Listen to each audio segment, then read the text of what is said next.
നടക്കുന്ന EMS സ്മൃതിയുടെ രണ്ടാമത്തെ ദിവസത്തെ സെഷനുകൾ വേദിയിൽ ആരംഭിക്കാൻ പോവുകയാണ്. കോസ്റ്റ് ഫോർഡിൻ്റെയും മറ്റ് വർഗ ബഹുജന സംഘടനകളുടെയും നേതൃത്വത്തിൽ ഇത് 28ാമത് EMS സ്മൃതിയാണ് 2026. ഹാളിന് പുറത്ത് നിൽക്കുന്ന എല്ലാ സഖാക്കളും സുഹൃത്തുക്കളും ഹാളിനകത്തേക്ക് കടന്നിരിക്കണമെന്ന് അഭ്യർത്ഥിക്കുന്നു. ഹാളിൽ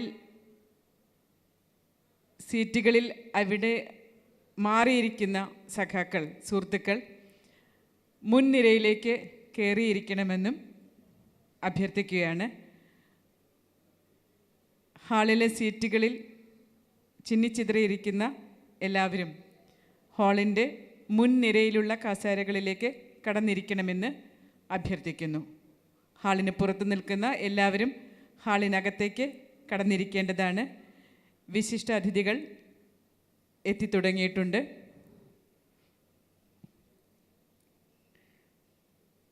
ഇന്ന് രണ്ടാമത്തെ സെഷൻ വിഷയാവതരണം ലോകസഭയിലും നിയമസഭയിലുമുള്ള സ്ത്രീ സംവരണം. അവതരിപ്പിക്കുന്നത് സഖാവ് ബൃന്ദ കാരാട്ട്.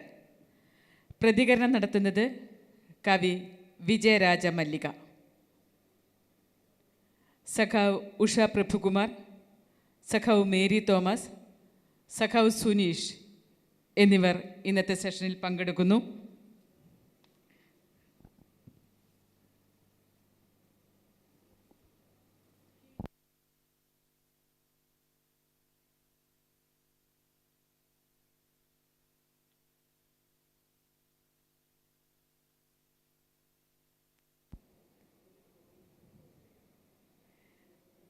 EMS സ്മൃതി 2026 2 ദിവസങ്ങളിലായി നടക്കുന്ന ദേശീയ സെമിനാറിൻ്റെ രണ്ടാമത്തെ ദിനമായ ഇന്ന് സമാപന സമ്മേളനമടക്കം 4 സെഷനുകളാണ് ഈ വേദിയിൽ നടക്കുന്നത്. ആദ്യത്തെ സെഷനിലെ വിഷയാവതരണം നടത്തുന്നത് സഖാവ് ബൃന്ദ കാരാട്ട്. ലോകസഭയിലും നിയമസഭയിലുമുള്ള സ്ത്രീ സംവരണം വിഷയത്തിലുള്ള പ്രതികരണം നടത്തുന്നത് കവി വിജയരാജ മല്ലിക. മഹിളാ അസോസിയേഷൻ ജില്ലാ സെക്രട്ടറി സഖാവ് ഉഷ പ്രഭുകുമാർ, തൃശ്ശൂർ ജില്ലാ പഞ്ചായത്ത് പ്രസിഡന്റ് സഖാവ് Mary Thomas, Kerala NGO union ജില്ലാ ജോയിൻറ്റ് സെക്രട്ടറി P. സുനീഷ് എന്നിവർ ഈ സെഷനിൽ പങ്കെടുക്കുന്നു. ഹാളിന് പുറത്ത് നിൽക്കുന്ന സുഹൃത്തുക്കളും സഖാക്കളും ഹാളിനകത്തേക്ക് കടന്നിരിക്കേണ്ടതാണ്. ഹാളിന് പുറകുവശത്ത് ഇരിക്കുന്നവർ ഹാളിന് മുൻവശത്തേക്ക് വന്നിരിക്കണമെന്ന് അഭ്യർത്ഥിക്കുന്നു.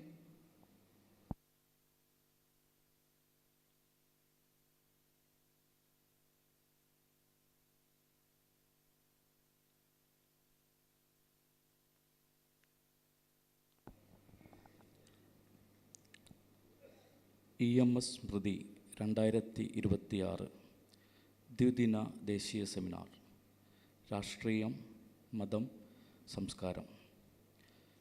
EMS സ്മൃതിയുടെ ഭാഗമായി കോസ്റ്റ് ഫോർഡും വർഗ ബഹുജന സംഘടനകളും ചേർന്ന് സംഘടിപ്പിക്കുന്ന തൃശ്ശൂരിലെ 28ാമത്തെ സെമിനാറിൻ്റെ 2ാം ദിവസമാണ് ഇന്ന്.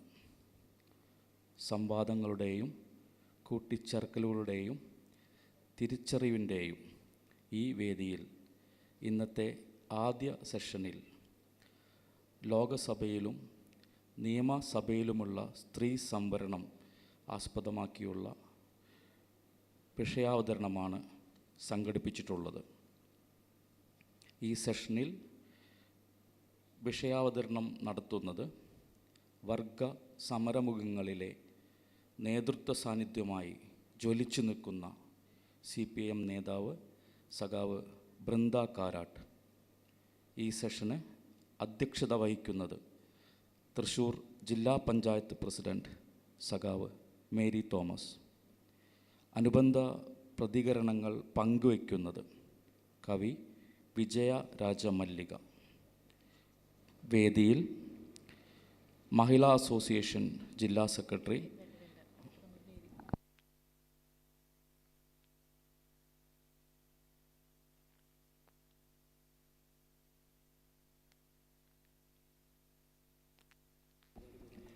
വേദിയിൽ മഹിളാ അസോസിയേഷൻ ജില്ലാ സെക്രട്ടറി സഖാവ് ഉഷ പ്രഭുകുമാർ.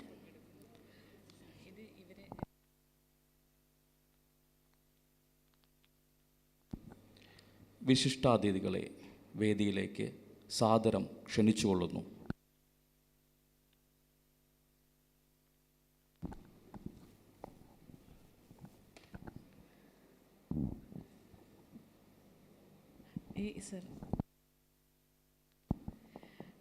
വേദിയിൽ ഇന്നത്തെ സെഷൻ ആരംഭിക്കുകയാണ്.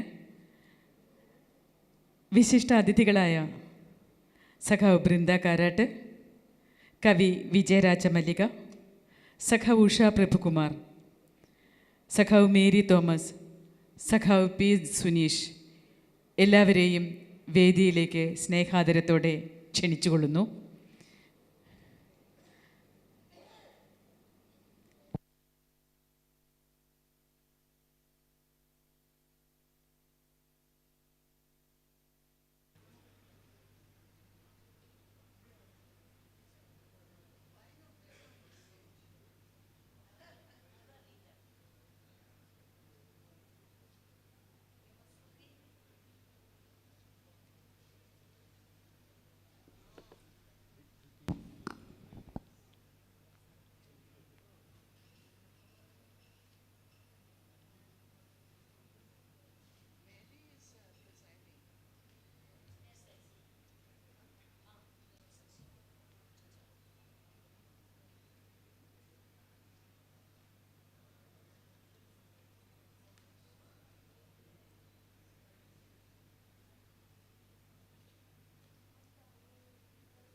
Ems Smrithi 2026 സെഷൻ 5 ലോകസഭയിലും നിയമസഭയിലുമുള്ള സ്ത്രീ സംവരണം. സ്വാഗതം ആശംസിക്കുന്നതിനായി മഹിളാ അസോസിയേഷൻ ജില്ലാ സെക്രട്ടറി സഖാവ് ഉഷ പ്രഭുകുമാറിനെ സാദരം ക്ഷണിച്ചുകൊള്ളുന്നു.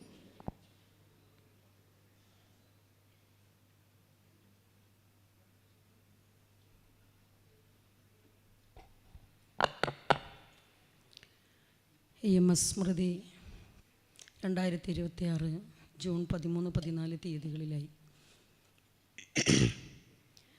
നടന്നു വരുന്ന മഹാനായ EMSൻ്റെ ഓർമ്മകൾ നിറഞ്ഞു നിൽക്കുന്ന ഈ സാഹചര്യത്തിൽ ഏറെ രാഷ്ട്രീയ പ്രാധാന്യമുള്ള കാലിക പ്രാധാന്യമുള്ള വിഷയങ്ങളെക്കുറിച്ച് ദേശീയ സെമിനാറുകൾ നടക്കുകയാണ്. ഇതിലെ 2ാം ദിവസമായ ഇന്ന് ആദ്യ സെഷൻ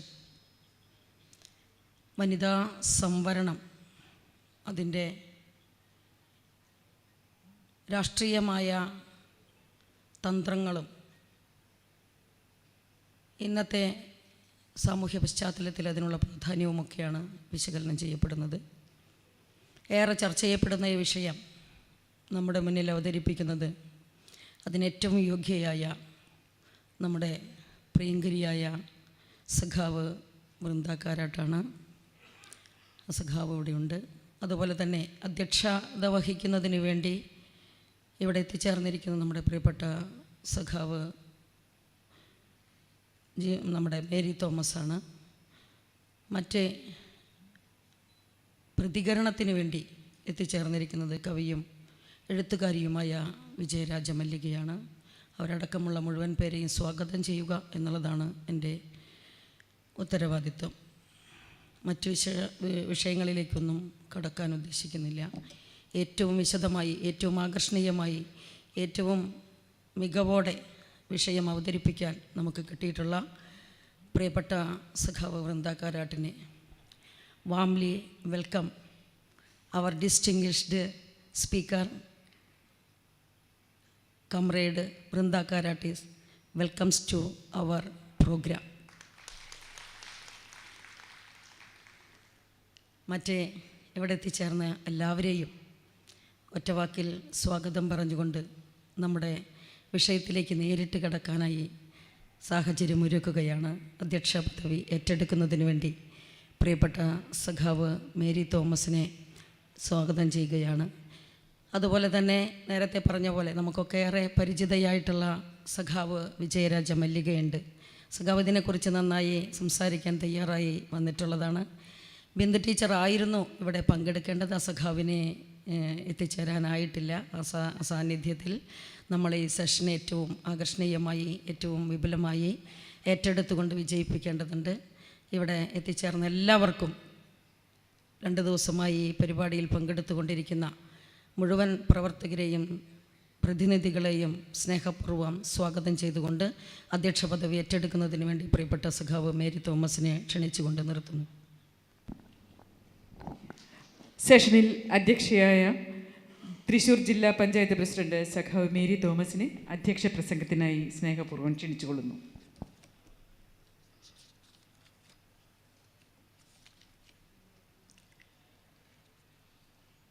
ഏറ്റവും പ്രിയങ്കരിയായിട്ടുള്ള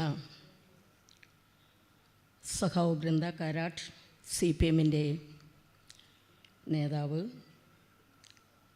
ലോക്സഭയിലും നിയമസഭയിലുമുള്ള സ്ത്രീ സംവരണത്തെക്കുറിച്ച് ഇവിടെ അവതരണം നടത്തുന്ന പ്രിയപ്പെട്ട സഖാവ്, നമ്മുടെ യോഗത്തിന് സ്വാഗതം ആശംസിച്ച ജനാധിപത്യ മഹിളാ അസോസിയേഷൻ്റെ ജില്ലാ കമ്മിറ്റിയുടെ സെക്രട്ടറി സഖാവ് ഉഷ പ്രഭുകുമാർ, ഈ വിഷയത്തെക്കുറിച്ച് പ്രതികരണം നടത്തുന്നതിനായി എത്തിച്ചേർന്നിട്ടുള്ള കവി ശ്രീമതി വിജയരാജ മല്ലിക, നന്ദി രേഖപ്പെടുത്തുന്ന ജില്ലാ സെക്രട്ടറി FSCTO ശ്രീ സുനീഷ്, സദസ്സിലുള്ള ഏറ്റവും പ്രിയങ്കരായിട്ടുള്ള സഹോദരി സഹോദരന്മാരെ, ഏറ്റവും പ്രിയമുള്ളവരെ, ഇന്ന് ഇന്ത്യ രാജ്യത്തും പ്രത്യേകിച്ച് കേരളത്തിലും ഏറ്റവും ശക്തമായി ഉന്നയിക്കപ്പെടുന്നൊരു വിഷയമാണ് ഇന്ന് Ems സ്മൃതിയുടെ ഭാഗമായി നമ്മളിവിടെ അവതരിപ്പിക്കപ്പെടാൻ പോകുന്നത്.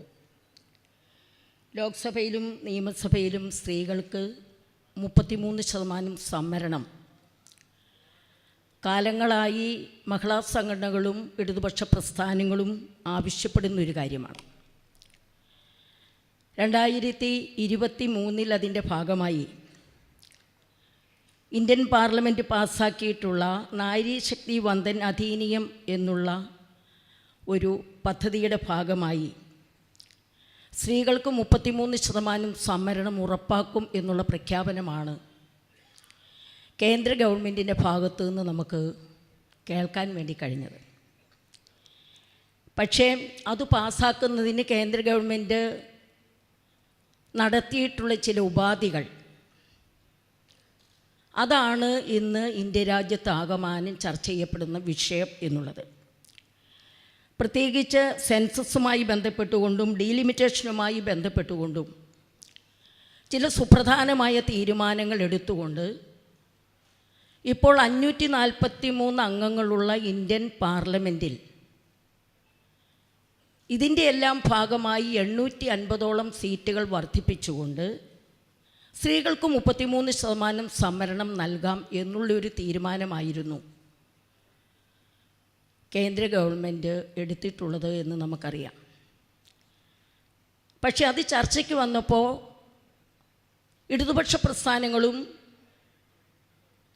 മറ്റ് വലതുപക്ഷ കക്ഷികളും പ്രതിപക്ഷ കക്ഷികളുമെല്ലാം ശക്തമായി അതിനെ എതിർത്ത സാഹചര്യം നമുക്ക് കാണാൻ വേണ്ടി കഴിയുന്നുണ്ട്.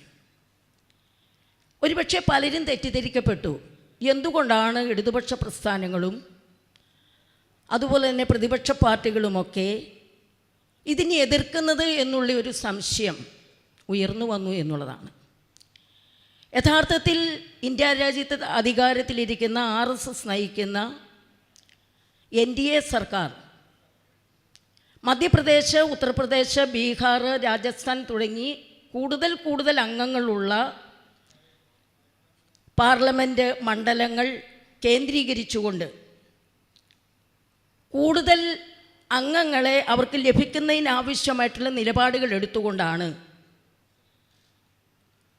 ഈ പാർലമെൻറ്റിൽ ഇത്തരത്തിലുള്ള ഒരു കാര്യം ചർച്ചയ്ക്ക് വന്നത് എന്ന് നമുക്ക് കാണാൻ വേണ്ടി കഴിയുന്നുണ്ട്. കാരണം 2024 നടന്ന തെരഞ്ഞെടുപ്പിൽ 403 സീറ്റുകൾ നേടി അധികാരത്തിൽ വരും എന്നവർ പ്രഖ്യാപിച്ചിരുന്നു എങ്കിലും കേവല ഭൂരിപക്ഷത്തോടുകൂടി അധികാരത്തിൽ വരാൻ കഴിയാത്ത ഒരു പശ്ചാത്തലം ഇന്ത്യയിൽ ഉണ്ടായി എന്നുള്ളതുകൊണ്ടും ഇന്ത്യയിലെ ജനാധിപത്യ പ്രക്രിയയിൽ രാജ്യത്തെ ജനങ്ങൾ പങ്കാളികളായിരിക്കുന്നു എന്നുള്ളതുകൊണ്ടും അവർക്കിനിയും തുടർന്നും ഈ ഭരണം മുന്നോട്ട് കൊണ്ടുപോകാൻ കഴിയാത്ത സാഹചര്യം ഇന്ത്യയിൽ ഉണ്ടാകും എന്ന് കണ്ടറിഞ്ഞുകൊണ്ട് 543 സ്ഥാനത്തേക്ക് 850 സീറ്റുകൾ വർദ്ധിപ്പിച്ച് ആ വർദ്ധിപ്പിച്ച സീറ്റിൻ്റെയും കൂടി അടിസ്ഥാനത്തിൽ 33% സ്ത്രീകൾക്ക് സംവരണം എന്നുള്ള ഒരു ഉട്ടോപ്യൻ നയം നമ്മുടെ രാജ്യത്ത് നടപ്പാക്കാനാണ് അവർ പരിശ്രമിച്ചിട്ടുള്ളത്. നമുക്കെല്ലാവർക്കും അറിയാം, ഒരു 3 പതിറ്റാണ്ട് കാലമായി ഇടതുപക്ഷ വനിതാ സംഘടനകളും ഇടതുപക്ഷ പ്രസ്ഥാനങ്ങളും ഇന്ത്യ രാജ്യത്ത് 33% സംവരണം നടപ്പാക്കണമെന്നാവശ്യപ്പെട്ടുള്ള പ്രക്ഷോഭങ്ങൾക്ക് 3 പതിറ്റാണ്ടിൻ്റെ പാരമ്പര്യമാണ് നമുക്കുള്ളത്. ശരിക്കും പറഞ്ഞു കഴിഞ്ഞാൽ 1996 ദേവഗൗഡ ഉള്ളപ്പോൾ, അതിനുശേഷം 97, 98 കാലഘട്ടങ്ങളിൽ, 2017 രാജ്യസഭയിൽ സീതാറാം യെച്ചൂരി, 2018 സഖാവ് നമ്മുടെ ശ്രീമതി ടീച്ചർ അടക്കമുള്ള ആളുകൾ, അതിനു മുമ്പ് പാർലമെൻറ്റ് അംഗമായിരുന്ന സഖാവ് സുശീല ഗോപാൽ അടക്കമുള്ള ആളുകൾ പാതി ഭൂമിക്കും പാതി ആകാശത്തിനും അവകാശമുള്ള സ്ത്രീകൾ ഇന്ത്യയിലെ നിയമസഭകളിലും അതുപോലെ തന്നെ ഇന്ത്യയിലെ പാർലമെൻറ്റിൽ, ഇന്ത്യയിലെ വിവിധ സംസ്ഥാനങ്ങളിലെ നിയമസഭകളിലും ഇന്ത്യൻ പാർലമെൻറ്റിലുമൊക്കെ അധികാരത്തിൽ വരണം എന്നുള്ള രീതിയിലുള്ള ഈ നയം നടപ്പാക്കണമെന്നാവശ്യപ്പെട്ടുകൊണ്ട് നിരവധിയായ തവണയിൽ ഇന്ത്യൻ പാർലമെൻറ്റിനകത്തും പുറത്തുമൊക്കെ ശക്തമായിട്ടുള്ള പ്രക്ഷോഭങ്ങൾ സംഘടിപ്പിച്ചിട്ടുണ്ട് എന്നുള്ളതാണ്. 2008 അത് രാജ്യസഭയിൽ അവതരിപ്പിച്ചു, 2010 രാജ്യസഭയിൽ അംഗീകരിച്ചു. പക്ഷേ അതിനുശേഷം വന്ന ഗവൺമെൻറ്റുകളൊന്നും ഇത് ഏറ്റെടുക്കാൻ തയ്യാറായില്ല എന്ന് നമുക്ക് കാണാൻ വേണ്ടി കഴിയുന്നുണ്ട്. അതിനുശേഷമാണ് NDA സർക്കാർ 2023 നാരീശക്തി വന്ദൻ അധീനിയം എന്ന് പറയുന്ന ഒരു പരിപാടിയിലൂടെ നമുക്ക് ഈ 33% സംവരണം തരും എന്ന് പറഞ്ഞ്, എന്നാൽ അതിൽ ചില ഉപാധികൾ വെച്ചുകൊണ്ട് അത് പാർലമെൻറ്റിൽ അവതരിപ്പിച്ച് നമുക്ക് കാണാൻ വേണ്ടി കഴിയും. ഇപ്പോൾ യഥാർത്ഥത്തിൽ വിവിധങ്ങളായിട്ടുള്ള സമയങ്ങളിൽ ഇന്ത്യ രാജ്യത്ത് അധികാരത്തിൽ വന്ന ഭരണകൂടങ്ങൾ രാജ്യത്തെ സ്ത്രീകൾക്ക് അവകാശപ്പെട്ട ഇന്ത്യൻ ജനാധിപത്യത്തിൻ്റെ ഭാഗമായി സ്ത്രീകൾക്ക് ലഭിക്കേണ്ട അധികാര അവകാശങ്ങളുടെ മുകളിൽ പുരുഷാധിപത്യ സമൂഹത്തിൻ്റേതായിട്ടുള്ള നയങ്ങൾ അടിച്ചേൽപ്പിച്ചുകൊണ്ട് പോകുന്നു എന്നുള്ളതിൻ്റെ ഉത്തമ ഉദാഹരണമായിട്ടാണ് നമുക്കിതിനെ കാണാൻ വേണ്ടി കഴിയുന്നത്. അതുകൊണ്ട് തന്നെ ഇന്നിൻ്റെ കേരളത്തിലും ഇന്നിൻ്റെ ഇന്ത്യയിലും ഏറ്റവും ചർച്ച ചെയ്യപ്പെടേണ്ട ഒരു വിഷയമാണ് യഥാർത്ഥത്തിൽ സ്ത്രീ സംവരണവുമായി ബന്ധപ്പെട്ടുള്ള വിഷയം എന്നുള്ളത് കൊണ്ടാണ് എംഎസ് സ്മൃതിയുടെ ഭാഗമായി ഈ വിഷയം ഇവിടെ നമ്മളിന്ന് സംവാദത്തിനായി തിരഞ്ഞെടുത്തിട്ടുള്ളത്. തീർച്ചയായും അത് അവതരിപ്പിക്കാൻ വേണ്ടി നമുക്ക് കിട്ടിയിട്ടുള്ളത് നമുക്കെല്ലാവർക്കും പ്രിയങ്കരം, എന്നും സ്ത്രീ സമൂഹത്തിന് വേണ്ടി നിലകൊണ്ടിട്ടുള്ള, സ്ത്രീ സമൂഹത്തിൻ്റെ ഉന്നതിക്ക് വേണ്ടിയും സമത്വത്തിനു വേണ്ടിയും ചൂഷണരഹിതമായൊരു സമൂഹത്തിനും വേണ്ടി തൻ്റെ ജീവിതകാലം മുഴുവൻ പ്രവർത്തിച്ചിട്ടുള്ള സഖാവ് ബ്രേന്തയെ തന്നെ നമുക്ക് കിട്ടി എന്നുള്ളത് വളരെ അഭിമാനാർഹമായ കാര്യമാണ്. അതുകൊണ്ട് ഈ വിഷയത്തെക്കുറിച്ച് വളരെ ബൃഹത്തായ രീതിയിൽ അവരിവിടെ അവതരിപ്പിക്കുന്നുള്ളതുകൊണ്ട് മറ്റു വിഷയത്തിലേക്ക് കടക്കാൻ ഞാൻ ആഗ്രഹിക്കുന്നില്ല. ഇപ്പോൾ ഒരു തെരഞ്ഞെടുപ്പ് കഴിഞ്ഞു. കേരളത്തിൽ 10% താഴെയാണ് സ്ത്രീ MLA-മാരുടെ സാന്നിധ്യം എന്ന് നമുക്ക് കാണാൻ വേണ്ടി കഴിയുന്നുണ്ട്. 10% താഴെയാണ്. ഇന്ത്യൻ പാർലമെൻറ്റിൽ 13% സ്ത്രീകൾ മാത്രമാണ് ഇന്ന് അധികാരത്തിലുള്ളത്. സ്ത്രീകൾക്കെതിരായി നിരവധിയായിട്ടുള്ള നടപടികളും നയങ്ങളും രൂപപ്പെടുത്തുന്ന പാർലമെൻറ്റിലും ഇന്ത്യയിലെ വിവിധ സംസ്ഥാനങ്ങളിലെ നിയമസഭകളിലും കേന്ദ്രഭരണ പ്രദേശങ്ങളിലുമൊക്കെ തന്നെ സ്ത്രീകളുടെ കാര്യങ്ങൾ ചർച്ച ചെയ്യപ്പെടുന്ന വേദികളിൽ സ്ത്രീകളുടെ സാന്നിധ്യമില്ല എന്നുള്ളത് വലിയ പ്രശ്നങ്ങൾ ഉരുത്തിരിഞ്ഞു വരാൻ ഇന്ത്യയിൽ അതുപോലെ എല്ലാ സംസ്ഥാനങ്ങളും അത്തരത്തിൽ ഉരുത്തിരിഞ്ഞു വരുന്ന സാഹചര്യമുണ്ട്. ഈ സാഹചര്യത്തെയൊക്കെ മറികടക്കാൻ തീർച്ചയായും നമ്മൾ എന്താണോ മുന്നോട്ട് വെച്ചത്, ഇപ്പോൾ ഉള്ളതുപോലെ തന്നെ 543 അംഗ ഇന്ത്യൻ പാർലമെൻറ്റിൽ സ്ത്രീകൾക്ക് 33% സമരണമെങ്കിലും ഉറപ്പാക്കാൻ വേണ്ടിയുള്ള പ്രക്ഷോഭത്തിൽ ഇടതുപക്ഷവും അതുപോലെ തന്നെ ഇടതുപക്ഷ മഹിളാ സംഘടനകളുമൊക്കെ സജീവ സാന്നിധ്യമായി മുന്നോട്ട് വന്നുകൊണ്ടിരിക്കുന്ന ഒരു കാലഘട്ടത്തിൽ കൂടിയാണ് നമ്മൾ ഈ ചർച്ച സംഘടിപ്പിക്കുന്നത്. ഇതിൽ പങ്കെടുക്കാൻ കഴിഞ്ഞുള്ള സന്തോഷം നിങ്ങളോടൊപ്പം പങ്കുവെച്ചുകൊണ്ട് ഞാൻ എൻ്റെ അധ്യക്ഷ പ്രസംഗം അവസാനിപ്പിക്കുന്നു. എല്ലാവർക്കും നന്ദി, നമസ്കാരം. Reservation for women in Lok Sabha and State Legislative Assembly. Presentation of the topic by our energetic leader, Comrade Brinda Karat.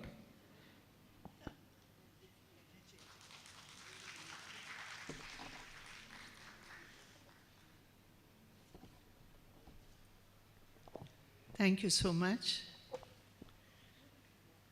Dear Mary Thomas ji, Usha ji, my colleague Vijay Malika ji, Comrade Sunish, dear friends, thank you so much for the organizers to invite me to this discussion. Comrade Ems, when we say Ems Smrithi, the memory of Comrade Ems and tributes to Comrade Ems, really in our day-to-day lives, we see such a strong connection with Comrade Ems' towering intellect, his analysis, his understanding of how capitalism works in India, his deep study of Kerala's socio-economic realities, and the light that he shone on economic social realities in India. And therefore, when we talk about Ems Smrithi, it is really linked to our day-to-day lives of experience, our day-to-day lives for social change in India. I pay my tributes, my homage to our dear beloved Comrade Ems, the most towering intellect and intellectual practitioner of revolutionary politics. And on this occasion, I would also like to remember our dear Comrade Datmash, Murlimash, those who founded this Ems Smrithi lecture series. I remember them with gratitude, with love, and I pay my homage and tributes to them. Today we are discussing a very important issue of women's reservation. And I would just like to begin with a quote of Comrade Ems. In the early years, the demand for women's reservation, this is what Ems wrote: "We support the demand for women's reservation because it shakes the bourgeois landlord power structure. However, the women's movement must remember that gender oppression is intertwined with class exploitation and caste toxicity. True emancipation will only be achieved when working class and Dalit women utilize these reserved seats to challenge the economic foundations of society. The reservation of 1/3 of seats for women in local bodies is a historic opportunity to reorient our entire development process." So with these words of Comrade Ems, and taking that forward, the first issue I would like to place before you is that the issue of women's reservation is not a quote-unquote women's issue. We have women and one man on the stage. That's wonderful. But social reform in India has always been a combined effort of men and women.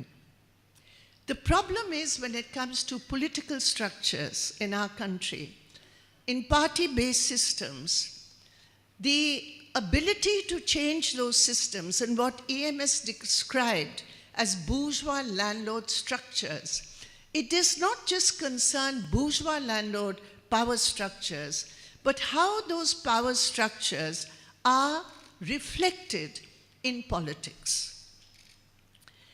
And therefore, the first question here, do not, and we do not, look at women's reservation as a quote-unquote women's issue. It is an issue which connects with power. It is an issue which interrogates how power is distributed within a class system like we have in India. It is an issue which concerns basic democracy. It is an issue which is connected to the constitutional guarantee of equality. The issue here is, when we fight for equality of all citizens in India, we have to question, what is it that ensures, promotes, and strengthens women's inequality in decision-making bodies? Therefore, when we talk about women's reservations, we are talking about the lack of democracy. We are talking about power structures which are deeply influenced by unequal patriarchal norms, and we look at those norms as a fetter on democracy. Therefore, I would say that the fight for women's reservation is a fight to change power structures, it is a fight to democratize them, and it is a fight to deal with the reality of women's inequality with decision-making processes. And one point I would like to flag here. We are not among those who believe that bringing more women into politics or giving women the right to equality will necessarily mean a more quote-unquote nurturing kind of politics, because women are nurturers. No. This is a kind of theory of biological essentialism which is just not true. We have seen how right-wing women coming into power across the world and in India are equally toxic in their racism, in India's context, communalism, in India's context, casteism, in India's context, pro-corporate policies. So it is not biology but ideology which determines the politics that any woman would choose to follow. So we are not of that school of the earlier feminist thinking that bringing women into politics will change the very nature of politics. No.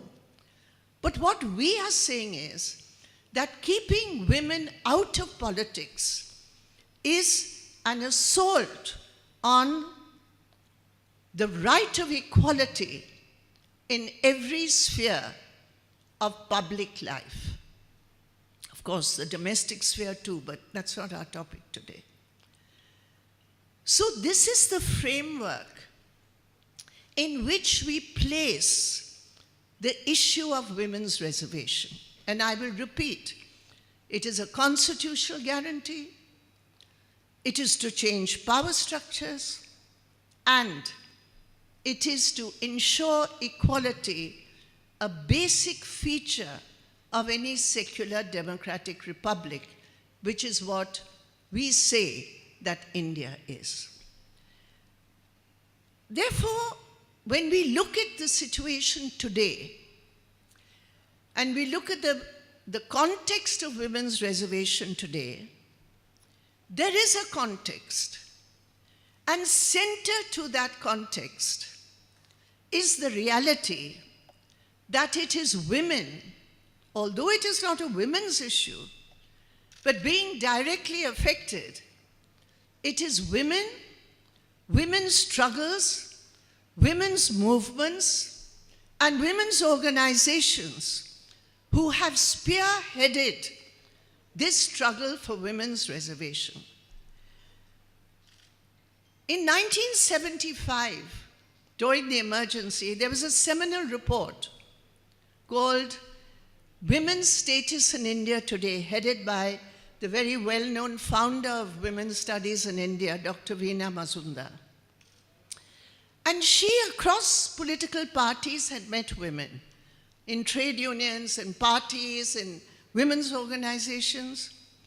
And they said in 1975, there was still a strong feeling that why do we need women's reservation? Parties themselves should take the initiative to ensure more women in positions of importance and decision making. So in 1975, the Status of Women's Committee report put this before the people of India, that we believe that unless you have a legal or constitutional mandate to ensure a certain number of seats reserved for women in the first past the post system that we have in India, you will never find equality in decision making. That was the very first issue which came up before women's movements. And after the emergency, the huge proliferation of women's groups, organizations, discussing so many issues concerning women, it took a decade for the then government of India, it was led by the Congress Party. I remember Margaret Alva was the Minister for Women's and Child Development then, and they presented a report called the National Perspective Plan for Women, with discussions with all women's organizations, in which the first proposal was made that in the Panchayati Raj system, we should have 1/3 reservation for women. And then, as you know, in 92 and 93, the 73rd and 74th amendments were made. And those amendments included the right of scheduled caste and scheduled tribe women to have reservations proportionate to their population at 1/3 level of all women's reserved seats. So from 92-93 to 2026, one myth which has been busted, I think effectively busted, is the myth that if you bring women into politics, you're going to have only proxy politics. And the fact is that patriarchy operates in such an effective way in our thinking that the interests of men to ensure proxy politics becomes the reason to remain unequal in politics. So male patriarchs who want to retain control would like to sabotage the democratic process by having their wives or daughters or relations as their proxies, and yet it is women then who are blamed of becoming proxies and becoming a reason to deny equality in decision-making processes. It has been a tough process for women to break those barriers, but we can say today, where there are approximately 14.5 lakh women in PRIs today, Panchayati Raj institutions today, and urban local bodies, 14.5 lakh women, and we can say that it is women who have broken those barriers, and it is women who have utilized those positions in elections to be able to make a mark.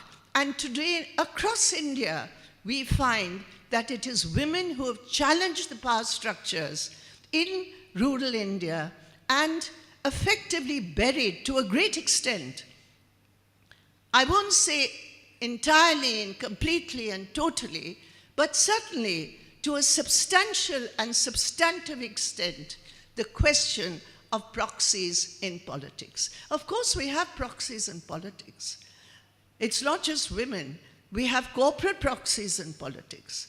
We have upper caste Manuvadi proxies in politics. So proxies in an unequal society will be part of the so-called democratic system, but we can identify them and fight them. And I think the experience since 92-93 of women's reservations in panchayats has by and large been a very positive aspect, which has given us a boost to see that yes, when 1/3 and now 50% in 21 states of India today, we now have 50% women, not only as members of panchayats and zilla parishads, but also reserved seats for chairpersons and sarpanches of villages. So that is a very positive aspect.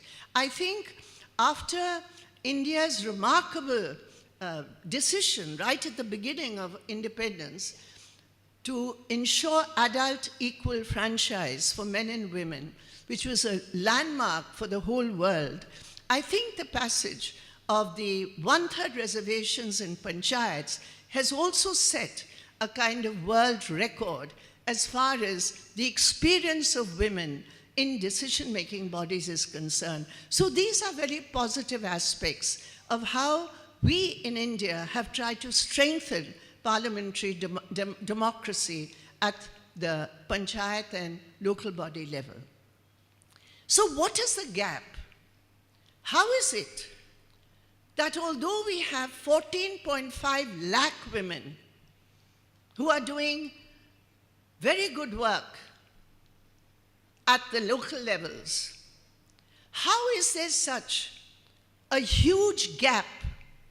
And what is the reason for that huge gap between the panchayats, the assemblies, and the Lok Sabha?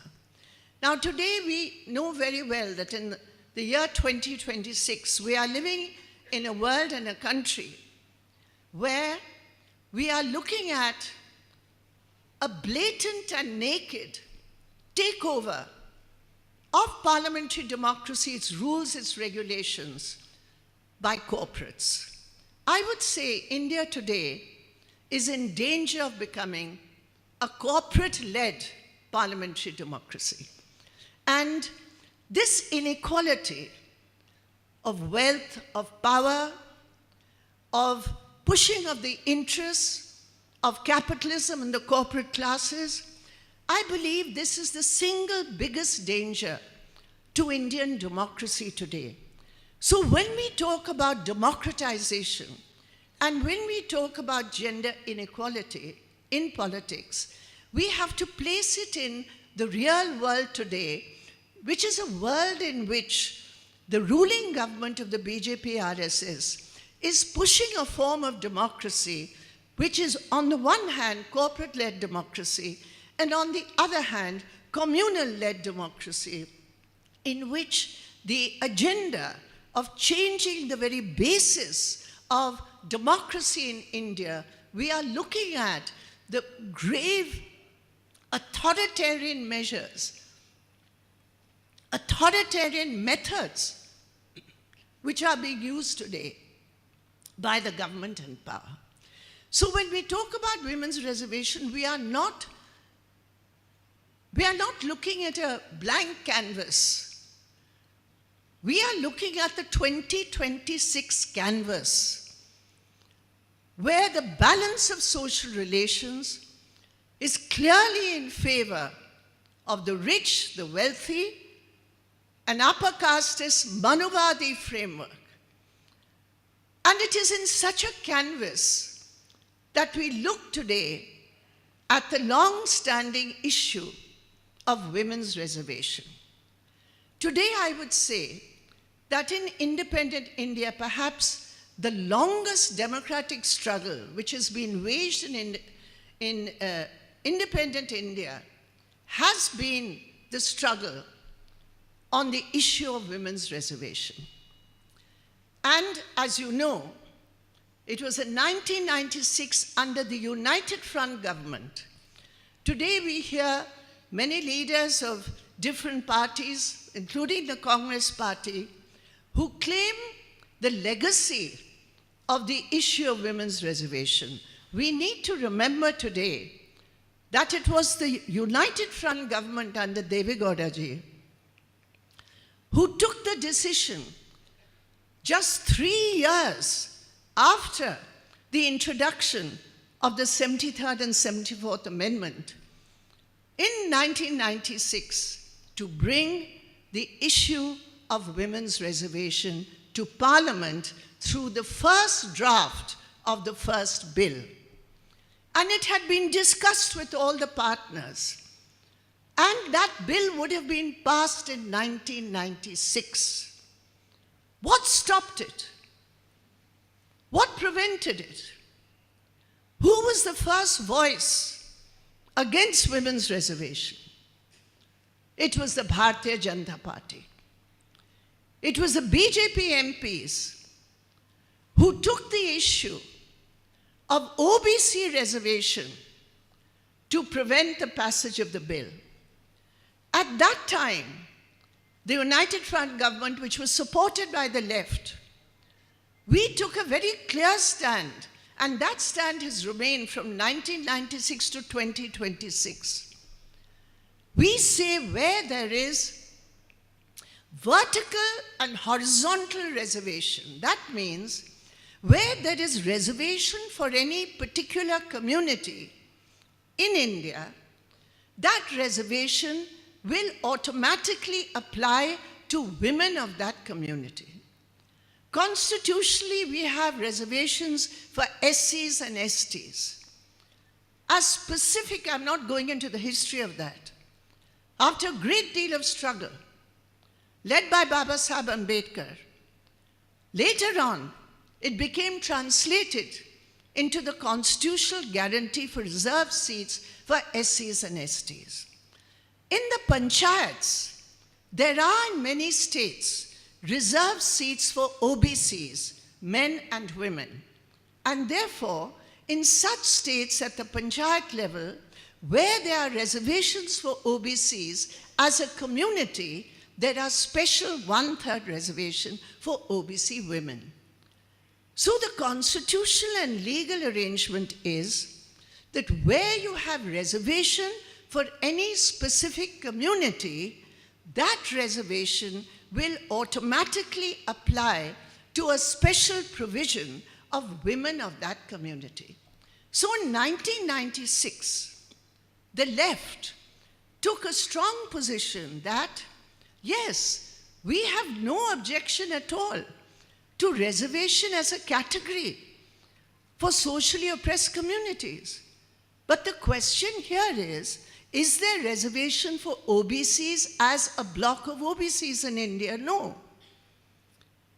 And that is why, at that time in 1996, it was the BJP, the party. Today people generally blame other parties who are so-called OBC, seen as identified as OBC parties, although I don't think we should identify them like that. But they are blamed for the delay. Actually, it was the BJP right from the start which raised its first voice against women's reservation. Then the Geeta Mukherjee, a towering leader of the left, Geeta Mukherjee headed the first committee, which again recommended 1/3 reservation for women in seats.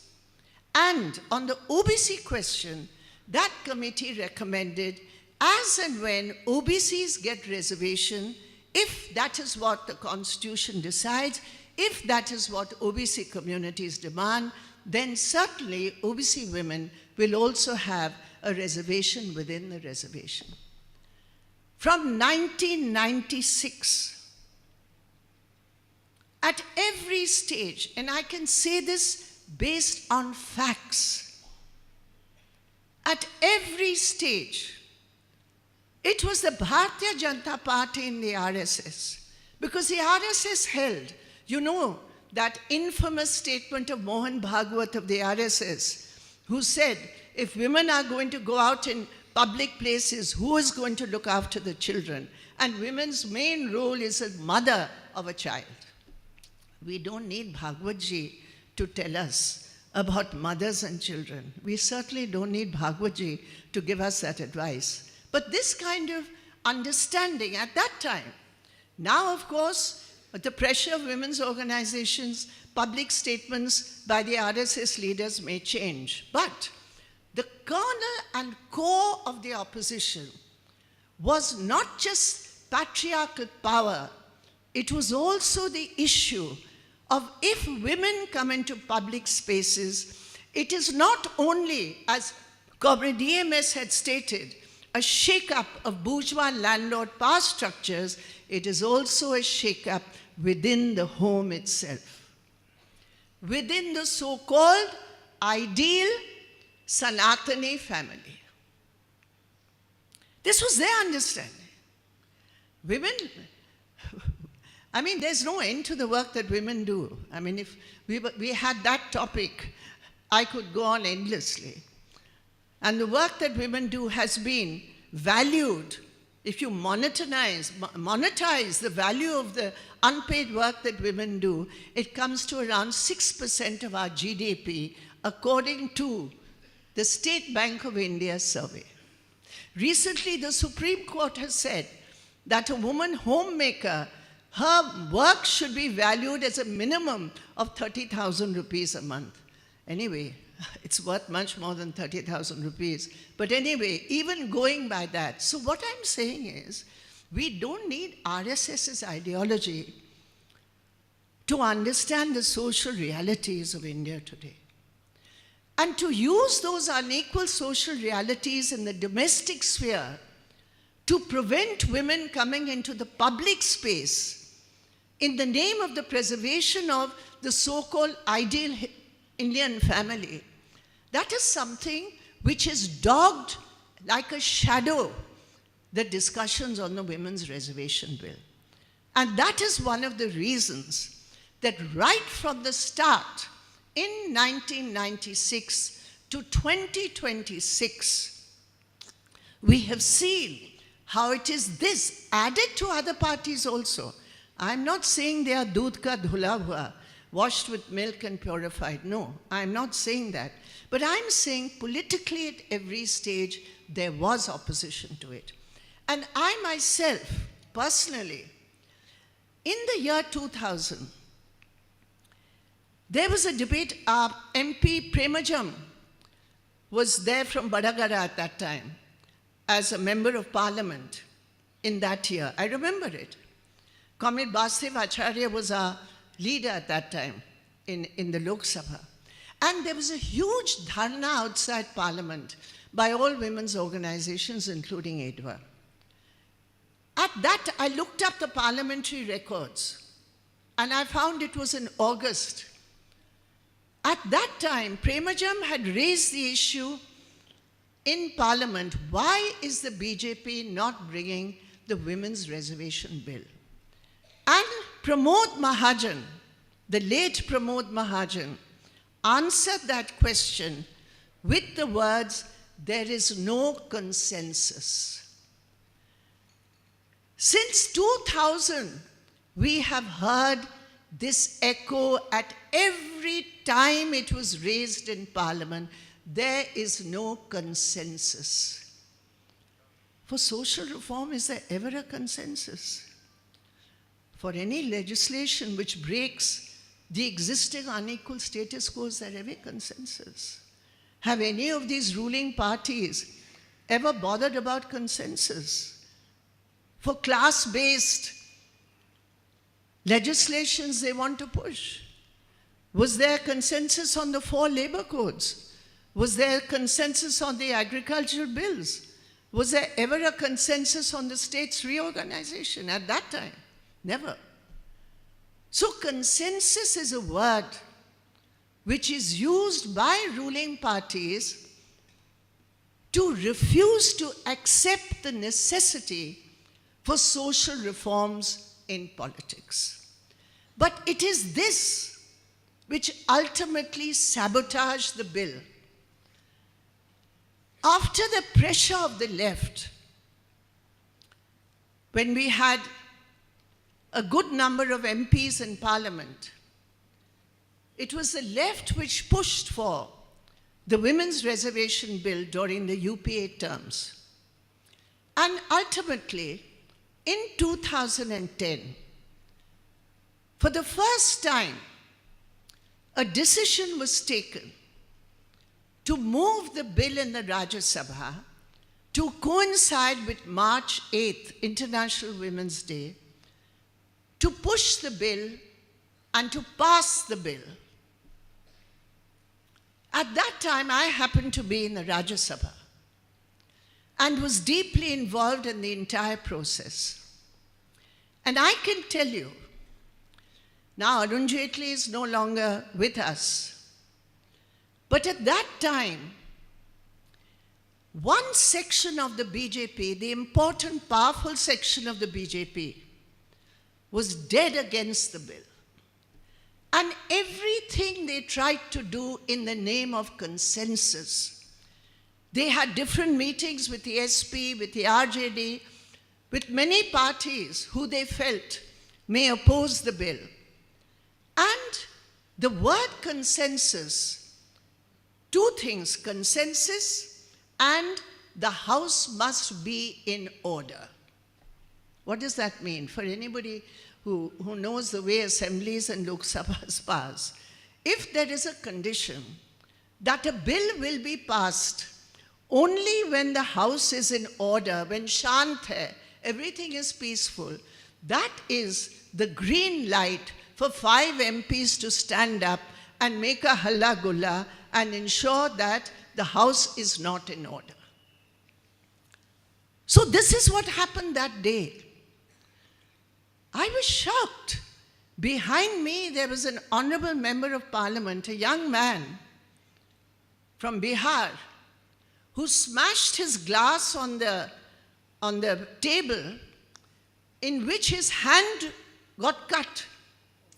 And he leapt up with his hand up, dripping blood, just behind me. I had to move out of that place because otherwise I'd have been covered with blood. And the house was disrupted.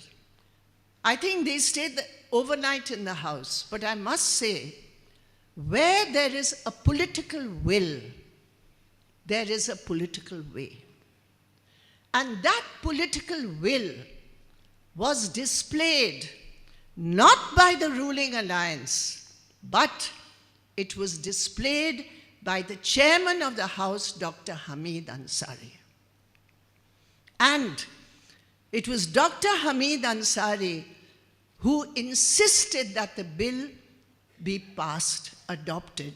And he had all those MPs, I think 7 MPs, were physically removed from the house. Despite, let me tell you, BJP was silent, but they were encouraging.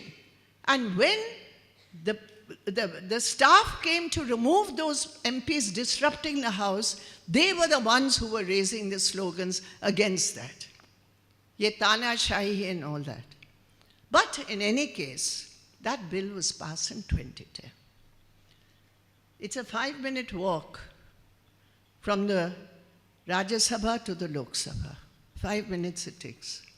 That bill never walked from the Rajya Sabha to the Lok Sabha. From 2010 to 2026, that bill has never walked. But what walked? That is the BJP role. 2014, they came into power saying, we will pass the bill. They had the majority to do so. And not only that, they had the support of the Congress and the left. In 2014, we said, we will unconditionally support you. They made that promise in the election manifesto. They did not bring it in 2014.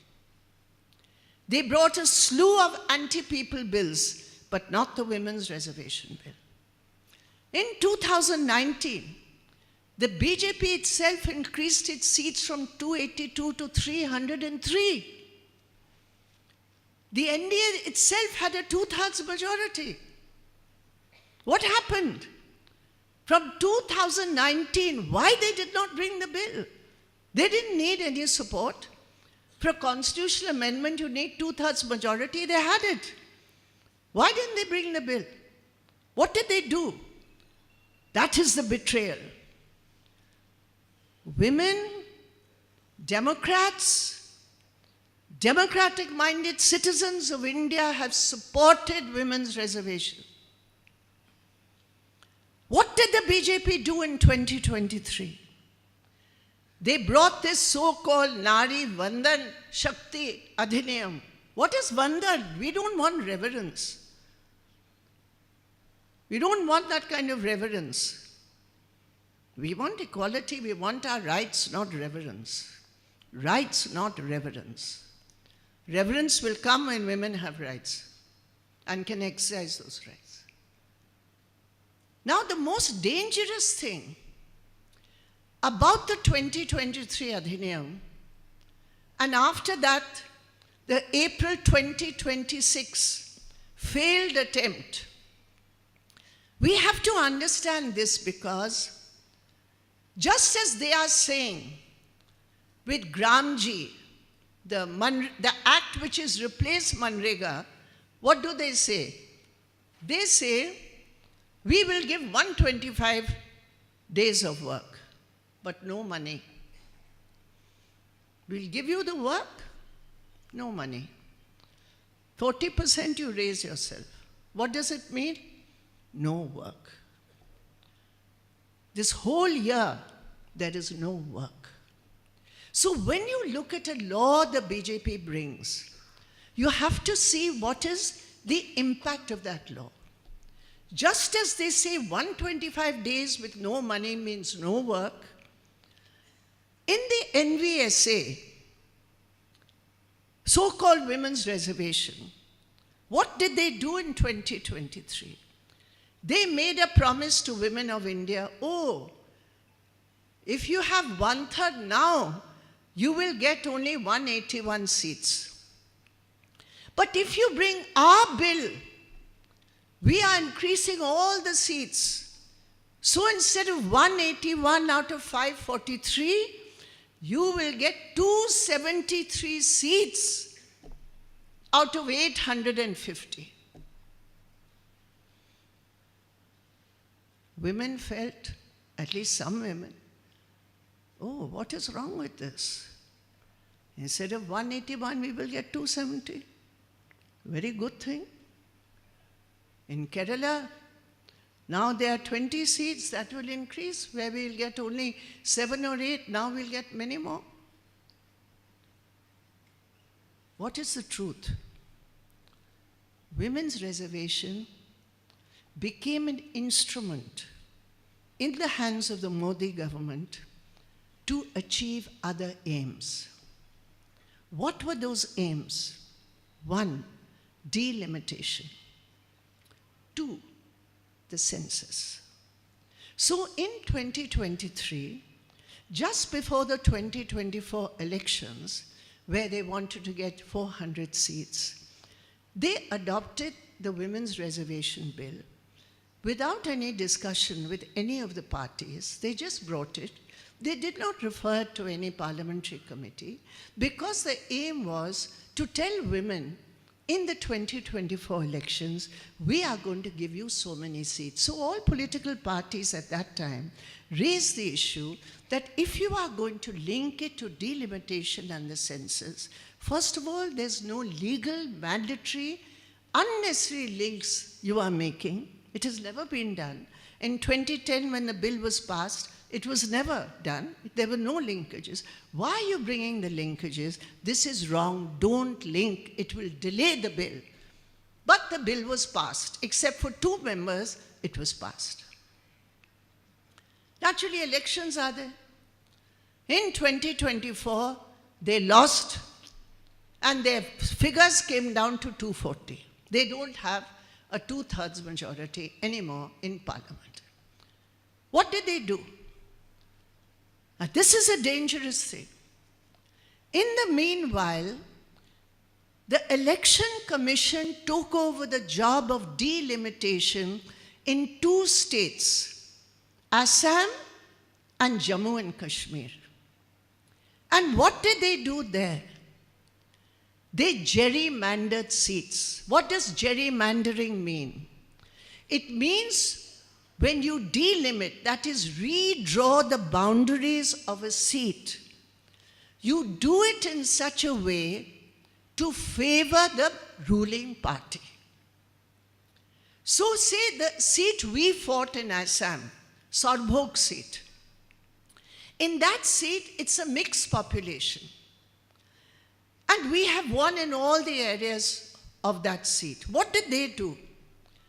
They changed the boundary of that Sorbhog seat in such a way as to remove all the voters of one particular community.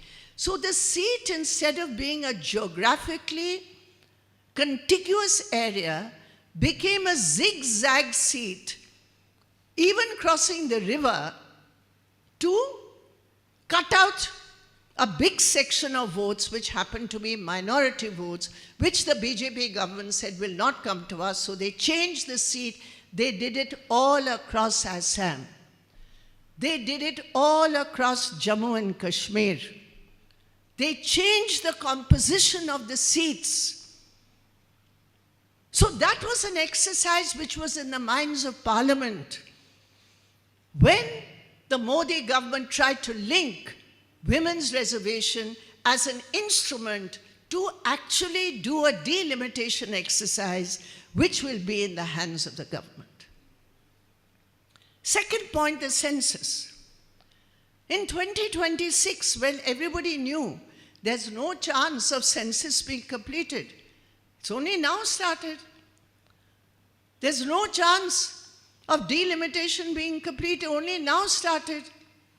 So how will it be ready by 2029? Lok Sabha election. So now what the government did, they brought an amended law. Amending 2023 in 3 years, they amended the law. They said, now we won't wait for the 2026 or 2027 census. Remember, in the last delimitation, it took 6 years from 2002 to 2008 for delimitation to complete. How will they complete it before 2029? So what have they done? They have brought an amendment which is against the Constitution of India. What is that amendment? They say we will not go with the current census, we'll go with the earlier 2011 census. It never happens. How can you go with an old population basis to delimit seats? And why, if you go for population basis to delimit seats, what will happen to states like Kerala, Tamil Nadu, Karnataka, who have got a much better rate of population, much lower than the rest of India? What will happen to those states? Their seats will come down. But the bill they brought, even in April 2026, used 2011 as the census. What will happen? I'll tell you. SC/ST population. Between 2002 to 2011, ST/SC population grew to the extent where we got 11 more seats reserved for SC/ST. Now, between 2011 and 2026, definitely there's a growth of SC/ST population. But if you use the 2011 census, the increase in the number of SC/ST seats will not be based on the current census population, but the old census population. So, the number of SC/ST seats will reduce. Is it not? So by using an older population rate census, you are depriving SC/STs of the actual number of seats they should get on the basis of their population in India. That is one point. Manuvadi injustice. Cut the SC/ST seats. Use the old census. That is one important point. The second point is, they moved 3 bills at the same time in 2026 April. And in those 3 bills, the delimitation commission that they have suggested is completely packed with central government representatives who will decide what the seats are going to be, where the seats are going to be. So, in the name of increasing seats, what the BJP government seeks from the people of India through Parliament is to have the right to change the seat boundaries, to arbitrarily reduce the number of seats which should be given to the states on the basis of development. Surely development should be the basis to increase our representation in Parliament. But here it is the opposite which is happening. Now, in the next session of Parliament, because on April 26, the opposition united, they defeated the bill. They defeated it. It was a historic defeat by the BJP, for the BJP. They never expected. But now, after the elections, with the disruption of the opposition unity, with the splitting of the TMC, 20 MPs, DMK has 22 MPs. The way the Congress party has behaved towards the DMK, naturally, the DMK is not going to go by what the Congress is going. They will go by their own interest. So the question here is, the Bharatiya Janata Party, RSS-led Modi government, sees an opportunity to again bring the delimitation, census, and women's reservation in one bill again in this current session of Parliament. This is the danger that we face in this coming month. So our demand is and must be de-link women's reservation from delimitation from the census. 2010 bill, which was passed by all political parties, accepted that there is no need to link any of these bills. My dear friends, today in India, because of this delay, because of this lack of political will, India has one of the worst records in the world. Other countries have moved forward. Today in India, forget Parliament has come down from the 17 Lok Sabha to 18 Lok Sabha, from 14% to 13.2%. And in the assemblies, out of approximately 4,400 seats, women are less than 400, around 400, around 9% in all the assemblies. And I'm sorry to say that in the last 5 assembly elections which were held just now, except Bengal, where it was 12.5% women in the assembly, it's a pathetic situation. Puducherry, 0 women today in the Puducherry assembly, 0. Assam, 8%. And Kerala, a state which has the best social indicators, it is an extremely sorry record that Kerala, which leads the country in literacy, in health, in education, patriarchy rules supreme, where you have only 7.6% women in the state assembly, which, my dear friends, is less than the low national average of 9%. And in Tamil Nadu also, it is around 8%. So what we see, this delay in bringing, now UP elections are being held. The largest assembly in India, Akhilesh Yadavji of SP, he said, bring the women's reservation. We want reservation for women in the assembly. Bring it. He's challenged Modi because UP elections are next year. But if they bring their version of the bill, we'll be lucky if we have it even in 2029. The rest of the world has moved on. Our neighbors, Nepal has 34% women. Pakistan has 21.7% women. And we, what do we have? Less than 13%, around 13%. India is 1/50th out of 183 countries in the list given by the Inter-Parliamentary Union. What a shame. This is Nari Shakti and Nari Vandan India style. So we have to change that. So what our demand is, and I hope we will get the support of a wide section of India's population who have always supported this issue. We want the bill, we want it now. It means a simple amendment to the 106th Constitutional Amendment, which is section 334A, where they link women's reservation to delimitation and the census. So delete section 334A from the 106th Constitution Bill, bring it now in Parliament in the monsoon session, get it passed unanimously so women of India and Indian democracy will not be denied the constitutional guarantee of equality.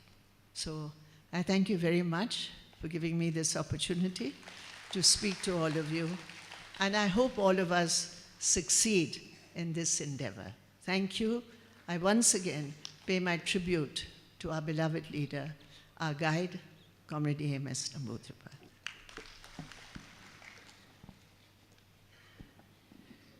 It was our privilege to hear the insights on the realities of the topic. ഈ സെഷന്റെ അനുബന്ധ പ്രതികരണങ്ങൾ പങ്കുവയ്ക്കുന്നതിനായി ശ്രീമതി വിജയരാജ മല്ലികയെ ബഹുമാനപൂർവ്വം ക്ഷണിക്കുന്നു.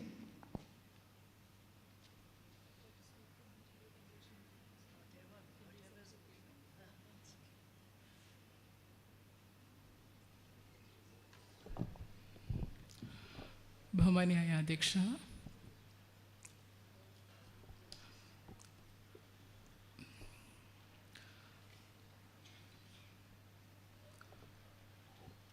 ഏറ്റവും മനോഹരമായി ഇന്നത്തെ session അവതരിപ്പിച്ച പ്രിയപ്പെട്ട വൃന്ദാജി, സദസ്സിനെ ധന്യമാക്കാനും എത്തിയിട്ടുള്ള പ്രിയപ്പെട്ട സഖാക്കളെ, സുഹൃത്തുക്കളെ, അതോടൊപ്പം മാധ്യമ പ്രവർത്തകരെ, ഇവർക്ക് വിനീതമായ നമസ്കാരം. ഞാൻ 3 ഭാഷയിൽ സംസാരിക്കാമെന്ന് വിചാരിക്കുന്നു. Anyway, this was a very wonderful session where Vrindaji has given a very good framework on reservation of women in Rajya Sabha and Lok Sabha. I think she has covered all the parts and every loop and hole of the concept. പക്ഷേ ഇതൊക്കെ നിലനിൽക്കുമ്പോഴും നമ്മൾ മനസ്സിലാക്കേണ്ട വളരെ സ്വാഭാവികമായിട്ടുള്ള എന്നാൽ മറന്നു പോകുന്ന ചില ഗ്രൗണ്ട് റിയാലിറ്റീസിനെ പറ്റി സംസാരിക്കാമെന്നാണ് ഞാൻ വിചാരിക്കുന്നത്. ഇത് സെഷൻ വളരെയധികം പൊളിറ്റിക്കലായിരുന്നു. പക്ഷേ അത് വിമൻ ഇഷ്യൂ ആണെങ്കിൽ പോലും ബൈനറിയിൽ നിന്നുകൊണ്ടാണ് സംസാരിച്ചതെന്ന് എനിക്ക് ഫീൽ ചെയ്തു. Might be as A representation from transgender community I would have felt so, but even then I just want to with point certain very important points which would in fact support all these concepts which would have been shared by Brinda ji. So ഞാൻ women reservation എന്നതിനെ പറ്റി നമ്മൾ സംസാരിക്കുമ്പോൾ സ്ത്രീകളില്ലാത്ത സഭകളെപ്പറ്റി ചിന്തിക്കാൻ നമുക്ക് എങ്ങനെ സാധിക്കുന്നു എന്നാണ് പലപ്പോഴും എനിക്ക് തോന്നാറ്. ഒരു ഇന്ത്യയുടെ ഭൂരിപക്ഷം എടുത്താൽ അതിൽ പകുതിയോളം വരുന്ന സ്ത്രീകൾ സത്യത്തിൽ അധികാരമെടുക്കുന്ന അല്ലെങ്കിൽ അധികാരം കൈയാളാകുന്ന സഭകളിൽ നിന്ന്, ബോർഡുകളിൽ നിന്ന്, കമ്മിറ്റികളിൽ നിന്ന് എങ്ങനെയാണ് പിന്തള്ളപ്പെടുന്നതെന്ന് നമ്മൾ സത്യത്തിൽ ചർച്ച ചെയ്തിട്ടുണ്ടോ എന്നത് വലിയ ചോദ്യമാണ്. ഈ സെഷൻ അവസാനിപ്പിക്കുമ്പോൾ 2 കാര്യങ്ങൾ ഞാൻ പറയാൻ ആഗ്രഹിക്കുന്നു. ഒന്ന്, 1 is that we have to have a വളരെ കൃത്യമായിട്ട് കേരളത്തിലെ ഇപ്പോഴത്തെ അവസ്ഥയെപ്പറ്റി ഇവിടെ അവതരിപ്പിക്കപ്പെട്ടു. പക്ഷേ പലപ്പോഴും നമ്മൾ വർഷങ്ങളായി, യുഗങ്ങളായി, for decades we've been speaking on patriarchal issues. That is true. And we have lands which doesn't have opportunities for men and women. അങ്ങനെയൊക്കെ ഒത്തിരി സ്ഥലങ്ങൾ, ഈവൻ അതർ വേൾഡ് കിങ്ഡത്തെ പറ്റിയൊക്കെ നമ്മൾ സംസാരിക്കുമ്പോഴും എനിക്ക് മനസ്സിലാകുന്ന ഒരു കാര്യം, സ്ത്രീകളെപ്പറ്റി അല്ലെങ്കിൽ സ്ത്രീയുടെ റെപ്രസെൻറ്റേഷനെ പറ്റി ചർച്ച ചെയ്യാൻ കഴിയാത്തത് സത്യത്തിൽ നമ്മളെ ചുറ്റി വരണ്ടിരിക്കുന്ന വളരെ കൃത്യമായിട്ടുള്ള ചില കൾച്ചറൽ ബാരിയേഴ്സ് കൊണ്ടാണ് എന്നാണ്. അതിൽ ഒന്ന് മാത്രമാണ് സത്യത്തിൽ പാട്രിയാർക്കൽ നോംസ് എന്ന് തിരിച്ചറിയേണ്ട ഒരു സാഹചര്യമാണ് ഇത്. നമ്മളെ സംബന്ധിച്ച് കേരളത്തിൽ ഉടനീളം ഈ ഒരു വിഷയം കുറച്ച് കാലങ്ങളായിട്ട് മറ്റ് പല സ്ത്രീ കൂട്ടായ്മകളും ചർച്ച ചെയ്തുകൊണ്ടിരുന്നു. ഈ വിഷയത്തിൽ വലിയ സിമ്പോസിയമുകളും കോൺസെപ്റ്റുകളും ഒക്കെ പൊതുസമൂഹത്തിൻ്റെ മുന്നിലേക്ക് കൊണ്ടുവന്നപ്പോഴും നമ്മുടെ ആളുകൾ ഇതിനെ കുറച്ച് വൈകി മാത്രമാണ് അഡ്രസ്സ് ചെയ്യാൻ ശ്രമിച്ചത് എന്നൊരു വിമർശനം എനിക്ക് പറയാതിരിക്കാൻ സാധിക്കില്ല. ഇതിൽ കൃത്യമായിട്ട് പറഞ്ഞു കഴിഞ്ഞാൽ ആശയവും അതുപോലെ പ്രാക്ടിക്കാലിറ്റിയും തമ്മിലുള്ളൊരു ഗ്യാപ്പ് പലപ്പോഴും ഫീൽ ചെയ്തിട്ടുണ്ട്. സ്ത്രീകളായ ആളുകൾ ഇപ്പോൾ I remember it was A couple of years back that one of the women ministers from Kerala, she was giving an interview for one of the news channels, and she was trying to tell that when I am away from home, I keep my house on my head.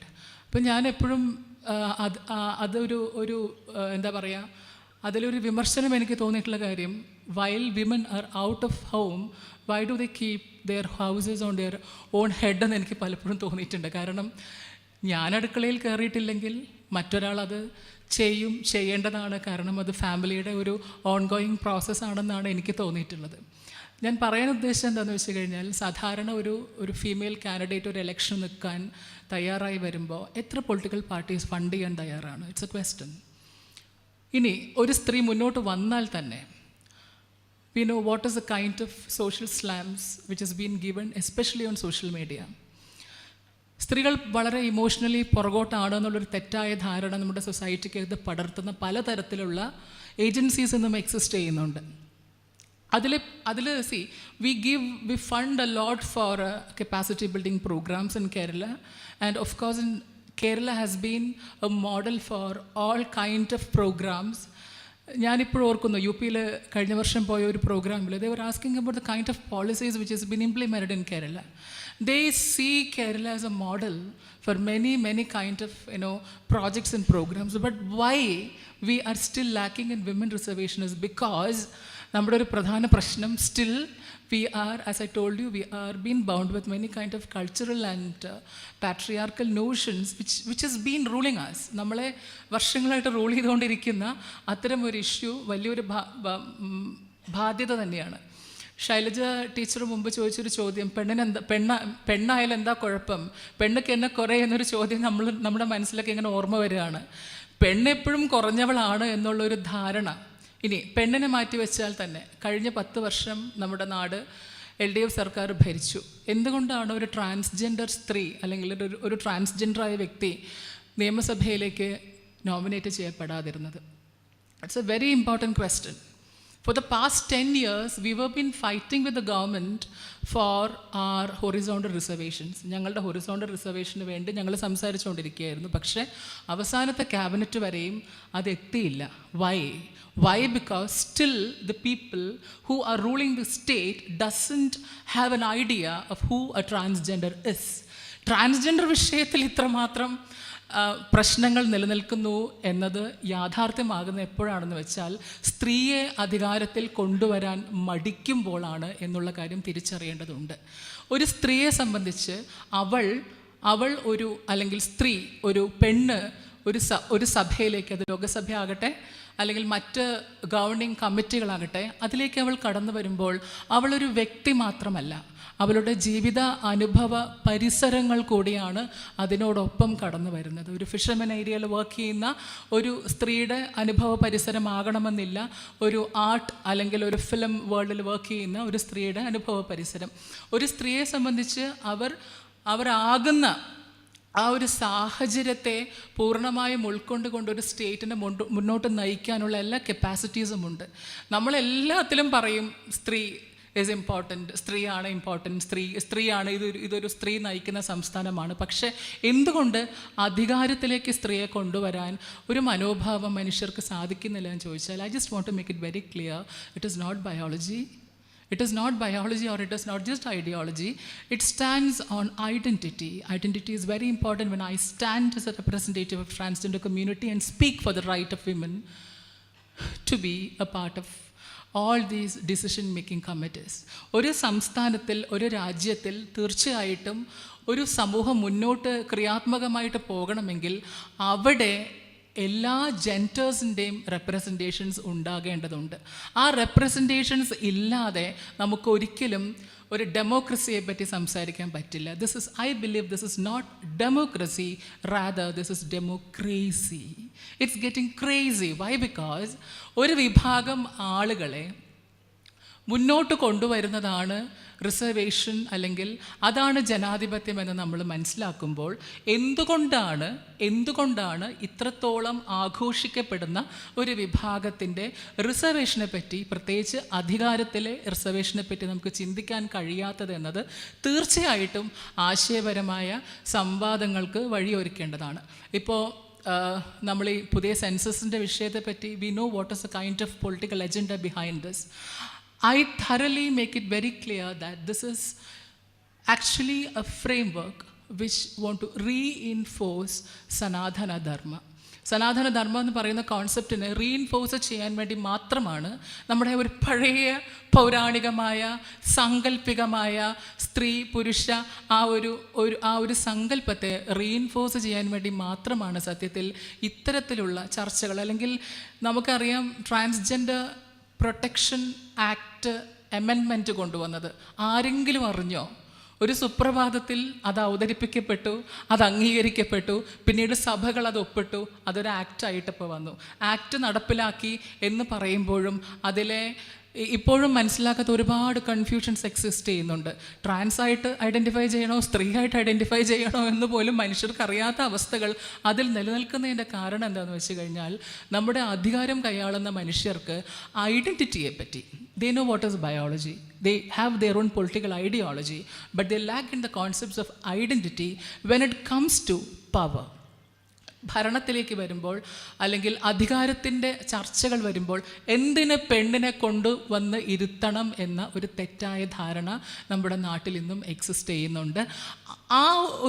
ആ ഒരു existence അല്ലെങ്കിൽ അത്തരം പ്രശ്നങ്ങളൊരു existence നമുക്ക് overcome ചെയ്യണമെങ്കിൽ തീർച്ചയായിട്ടും ഡിസ്കോഴ്സുകൾ ഉണ്ടാകേണ്ടതാണ്. അത് political ഡിസ്കോഴ്സുകൾ മാത്രമായാൽ പോരാ, അതിൽ വളരെ കൃത്യമായ സോഷ്യൽ ഡിസ്കോഴ്സുകൾ ഉണ്ടാകണം. ആ ഡിസ്കോഴ്സുകൾ മാത്രമല്ല, അത് ഡോക്യുമെൻ്റ് ചെയ്യപ്പെടാനും അത്തരം ഡോക്യുമെൻറ്റേഷൻസ് പിന്നീട് ക്രിട്ടിക്കൽ ഇവാലുവേഷൻസിന് വിധേയമാകുന്ന തരത്തിൽ കൂടി അതിനെ വളർത്തേണ്ടത് അതായത് നമ്മുടെ ഒരു വലിയ റോൾ അല്ലെങ്കിൽ ഒരു റെസ്പോൺസിബിലിറ്റി ആയിട്ടാണ് ഞാൻ കാണാൻ ആഗ്രഹിക്കുന്നത്. അതുപോലെ തന്നെ ഇതിൽ നമ്മൾ ചർച്ച ചെയ്ത വിഷയങ്ങളിൽ മറ്റൊന്ന് എനിക്ക് പറയാനുള്ളത്, വിമൻ റിസർച്ചേഴ്സിനെ കൂടുതൽ പ്രൊമോട്ട് ചെയ്യുന്ന തരത്തിൽ. Women researchers in the sense like it's not just regarding culture or some other kinds of activities, but political വ്യൂവിൽ വരുന്ന റിസർച്ചേഴ്സിനെ സപ്പോർട്ട് ചെയ്യുന്ന തരത്തിലുള്ള പ്രോഗ്രാംസൊക്കെ നമുക്ക് വളരെ ആവശ്യമാണ്. പക്ഷേ അതിനെ എങ്ങനെയാണ് നമ്മൾ റിസോഴ്സ്ഫുള്ളി, how do we bring them resourcefully for it's not just to bring out a framework, other than trying to find the representations from every community, trying to bring every voices on spaces so that we could find that a state has been progressing. നമ്മൾ progression state ആണെന്ന് വളരെ വളരെ വലിയ വായിൽ പറയുന്ന ആളുകളാണ്. നമ്മൾ വികസിക്കുന്നുണ്ടെങ്കിൽ എത്രമാത്രം നമ്മൾ പ്രോഗ്രസീവായി എന്നുള്ള ക്വസ്റ്റ്യനൊക്കെ നമ്മളുടെ ഇടയിൽ തന്നെ എക്സിസ്റ്റ് ചെയ്യുന്ന ഒരു കാലഘട്ടത്തിൽ എനിക്ക് ഈ ഇന്നിവിടെ അവതരിപ്പിക്കപ്പെട്ട വിഷയത്തിൽ സംസാരിക്കാൻ, അല്ലെങ്കിൽ എൻ്റെ പ്രതികരണം എന്നത് എനിക്ക് എല്ലാവരോടും അഭ്യർത്ഥിക്കാനുള്ളത് നമ്മുടെ കൺസ്ട്രക്റ്റീവായിട്ടുള്ള ഡിസ്കോഴ്സുകൾ തുടരുക എന്ന് തന്നെയാണ്. ആ കൺസ്ട്രക്റ്റീവ് ഡിസ്കോഴ്സുകൾ തുടരുമ്പോഴും അവിടെ എല്ലാ വിഭാഗങ്ങളുടെയും I am trying to reinforce this concept. Why? Because I am a person who represents a community which is still in darkness. എല്ലാം കിട്ടി, എല്ലാം തന്നു, പക്ഷെ ജോലിയൊന്നുമില്ല, ഒരു എംപ്ലോയ്മെൻറ്റ് ഓപ്പർച്യൂണിറ്റി ഇല്ല, എംപ്ലോയ്മെൻ്റൽ റിസർവേഷൻ ഇല്ല. എംപ്ലോയ്മെൻറ്റ് റിസർവേഷനെ പറ്റി പറയുമ്പോൾ ഏത് റിസർവേഷൻ? സ്ത്രീകളുടെ റെപ്രസെൻറ്റേഷനെ പറ്റി സംസാരിക്കുമ്പോൾ I feel that there are certain kind of political and ideological gaps which has to be filled very properly so that we will fight against and we will fight for the nation. Jai Hind.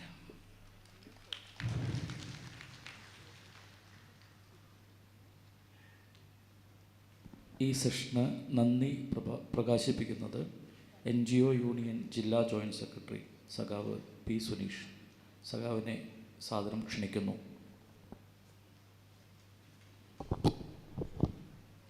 പ്രിയപ്പെട്ട സുഹൃത്തുക്കളെ, സഖാക്കളെ, സഖാവ് EMSൻ്റെ പേരിൽ നടക്കുന്ന 28ാമത് EMS സ്മൃതിയാണ് ഇവിടെ നടക്കുന്നത്. അതിലെ 2ാമത്തെ ദിവസത്തെ ആദ്യത്തെ സെഷനാണ് ഇവിടെ നടന്നത്. നമുക്കറിയാം, ജെൻഡർ ഇക്വാലിറ്റി സംബന്ധിച്ച് ദീർഘകാലമായി നടക്കുന്ന ചർച്ചയാണ്. എങ്കിലും അത് പ്രാവർത്തികമാകുന്നതിൽ വളരെ വൈകി പോകുന്നതാണ്. ഈ സന്ദർഭത്തിലാണ് ലോകസഭയിലും നിയമസഭയിലുമുള്ള സ്ത്രീ സംവരണത്തെക്കുറിച്ച് പ്രഭാഷണം ഇവിടെ നടന്നത്. ഈ പ്രഭാഷണം ഉദ്ഘാടനം ചെയ്തത് നമുക്ക് ഏറെ പ്രിയപ്പെട്ട ഇന്ത്യയിലെ ജ്വലിക്കുന്ന മുഖമായ സഖാവ് ബൃന്ദ കാരാട്ടാണ്. അവർക്ക് ഈ വേദിയുടെ പേരിലും കോസ്റ്റ് ബോർഡിൻ്റെ പേരിലും മായി ബന്ധപ്പെട്ട EMS സ്മൃതിയുടെ സംഘാടക സമിതിയുടെ പേരിലും ഉള്ള നന്ദി ഹൃദയംഗമായി രേഖപ്പെടുത്തുന്നു. പരിപാടിയിൽ അധ്യക്ഷത വഹിച്ചത് നമുക്ക് ഏറെ പ്രിയപ്പെട്ട ജില്ലാ പഞ്ചായത്ത് പ്രസിഡന്റ് സഖാവ് മേരി തോമസനാണ്. അദ്ദേഹത്തിനും ഈ വേദിയുടെയും ഈ പ്രോഗ്രാമിൻ്റെയും നന്ദി രേഖപ്പെടുത്തിക്കൊള്ളുന്നു. ഈ വിഷയത്തിൽ പ്രതികരണം നടത്തിയത് നമുക്കറിയാം, നമ്മുടെ നാടിൻ്റെ അഭിമാനമായ കവി വിജയരാജമല്ലികയാണ്. അവർക്കും ഈ വേദിയുടെ ഈ പരിപാടിയുടെയും പേരിലുള്ള നന്ദി രേഖപ്പെടുത്തിക്കൊള്ളുന്നു. സ്വാഗതം പറഞ്ഞത് നമുക്കറിയാം, നമ്മുടെ സഖാവ് ഉഷ പ്രഭകുമാർ, നമ്മുടെ മഹിളാ അസോസിയേഷൻ്റെ ജില്ലാ സെക്രട്ടറിയാണ്. അവർക്കും ഈ പ്രോഗ്രാമിൻ്റെ പേരിലും ഈ വേദിയുടെ പേരിലും ഉള്ള നന്ദി രേഖപ്പെടുത്തിക്കൊള്ളുന്നു. വിശിഷ്ട വ്യക്തികളടങ്ങിയ ഒരു സദസ്സും വേദിയാണ് ഇവിടെ ഉള്ളത്. പങ്കെടുത്ത മുഴുവൻ ആളുകൾക്കും ഈ കോസ്റ്റ് ബോർഡിൻ്റെ പേരിലും ഈ പ്രോഗ്രാമിൻ്റെ പേരിലുള്ള നന്ദി രേഖപ്പെടുത്തിക്കൊള്ളുന്നു. EMS സ്മൃതി 2026 ദേശീയ സെമിനാർ രാഷ്ട്രീയം, മതം, സംസ്കാരം 2ാം ദിനമായ ഇന്നത്തെ ആദ്യത്തെ സെഷൻ ഇവിടെ സമാപിക്കുകയാണ്. അടുത്ത സെഷൻ ഉടൻ തന്നെ